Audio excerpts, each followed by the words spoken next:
La parole est à Christophe Prémat. Merci Monsieur le Président, merci Madame la rapporteure, messieurs les rapporteurs, chers collègues. Il y a une constante dans votre présentation de ces rapports qui est cette idée d'une stratégie numérique à observer et qui impliquerait de facto une réorganisation de l'audiovisuel public.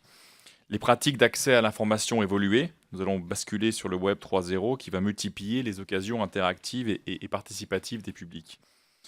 Au-delà de ces transformations, les frontières entre les différents types de médias sont poreuses. On lit sur le net, on peut écouter un extrait d'un journal, on peut lire les vidéos, et le sous-titrage est également une dimension importante. Est-ce que, au regard de cette stratégie numérique, l'idée d'un service universel au numérique prend forme?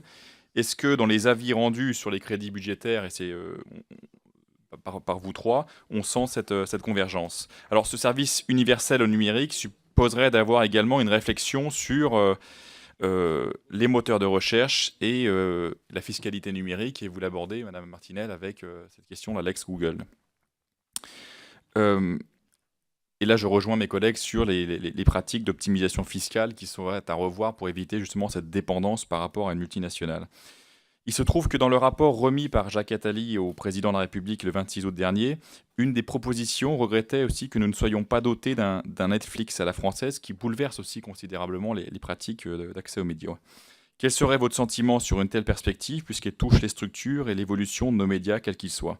Et enfin, la dernière question que j'ai, elle rejoint le sentiment de Michel Herbillon, avec lequel nous étions justement juste avant à la Commission des Affaires étrangères, donc où l'ambassadeur du Royaume-Uni parlait justement d'un titre de presse international qui était The Economist. Est-ce qu'on pourrait imaginer un titre de presse international, non pas forcément français, mais francophone? Et peut-être que sur ce sujet, nous pourrions gagner à nous rapprocher de l'Organisation internationale de la francophonie pour réfléchir sur la condition d'une émergence d'un véritable titre international. Je vous remercie. Merci Christophe Prémat. La parole